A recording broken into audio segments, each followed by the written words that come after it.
anak perusahaannya Pertamina terkait dengan tata kelola minyak mentah itu sampai diduga 1.000 triliun atau kuadriliun.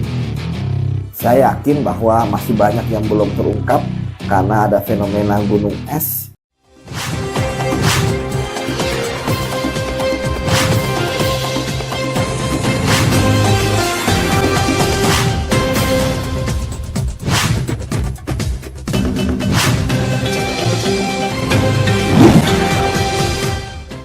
Assalamualaikum warahmatullahi wabarakatuh. Selamat berjumpa kembali dengan saya, Buniyani, yang akan membacakan satu berita untuk Jurnal KBA.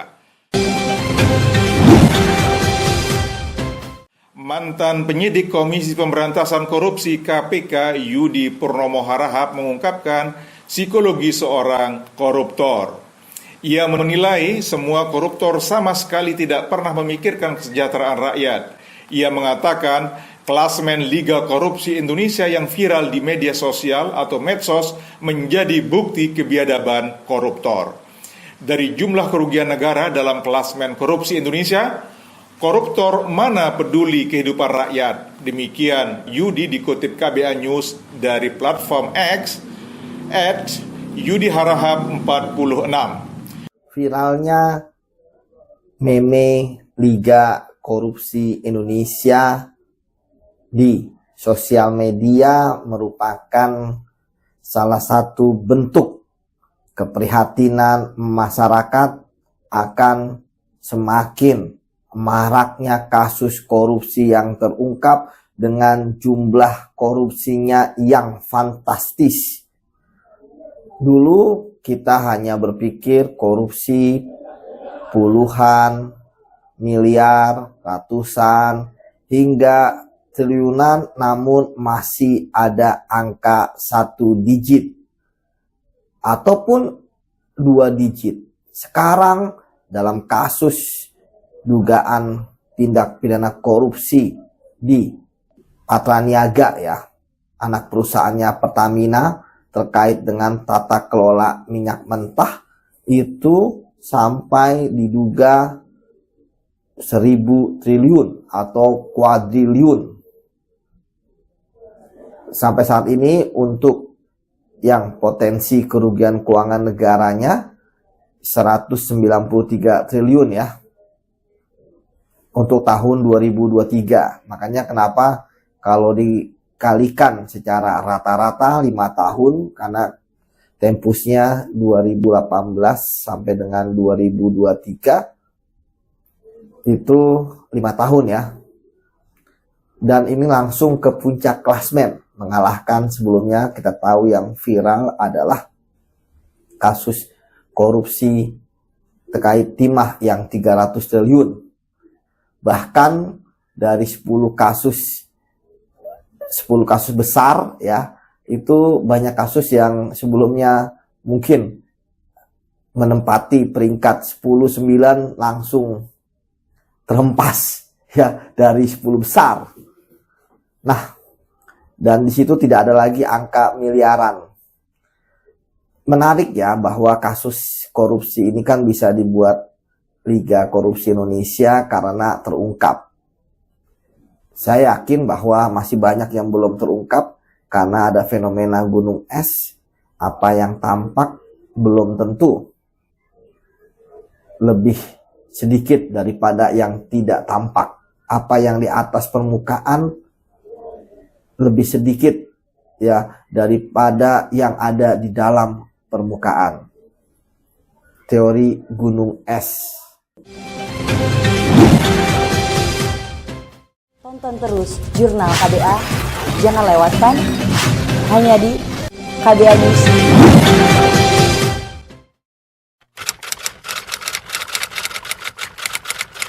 Nah, ini hasil daripada penyidikan kejaksaan dan telah ditangkap. Apakah sistem pengawasan pengendalian di lembaga ini tidak berjalan efektif? Atau mau ganti pemain? Atau pengalihan isu? Nah ini mohon kiranya bapak-bapak yang duduk di situ berikan penjelasan kepada kami supaya ketika pulang nanti bisa memberikan jawaban pada masyarakat. Karena 139 triliun kali sekian tadi malam saya lihat lagi bisa sampai 900 sekian triliun. Jadi proses perencanaan oke, pengorganisasian oke, yang sekarang kita bahas termasuk target-targetnya, tetapi pengawasannya itu bagaimana? Karena kan di dalam satu organisasi, apalagi organisasi yang gendut segini sebesar ini ya, nah itu mesti ada perencanaannya, pengorganisasiannya, pelaksanaannya, dan pengawasannya. Pengawasan bisa masuk dari tengah, bisa masuk dari akhir. Sehingga tidak terjadilah kerugian-kerugian negara yang begitu besar. Sekarang kita mengadakan pengawasan. Jangan habis dengan dewannya habis, tidak ada ditindaklanjuti. Nah, terutama yang paling berperan di sini kan SKK Migas. Tonton terus Jurnal KBA, jangan lewatkan hanya di KBA News. Yudi melihat para koruptor cenderung lebih mengutamakan keuntungan yang instan. Sebab itu, koruptor tidak segan untuk menggarong uang negara dalam jumlah besar. Yudi berpandangan para koruptor hanya berpikir pendek. Pemikiran koruptor sudah terpatri untuk mengamankan kekayaan sendiri. Secara psikologis, sifat koruptor di Indonesia rata-rata hampir sama. Nggak akan bisa diberantas. Mencari orang bersih adalah solusinya. Sistem sebaik apapun tadi saya katakan akan berantakan ketika yang dilawan adalah orang yang korup. Tonton terus Jurnal KBA, jangan lewatkan hanya di KBA News. Demikian satu berita untuk Jurnal KBA kali ini dan sampai jumpa pada kesempatan berikutnya. Assalamualaikum warahmatullahi wabarakatuh.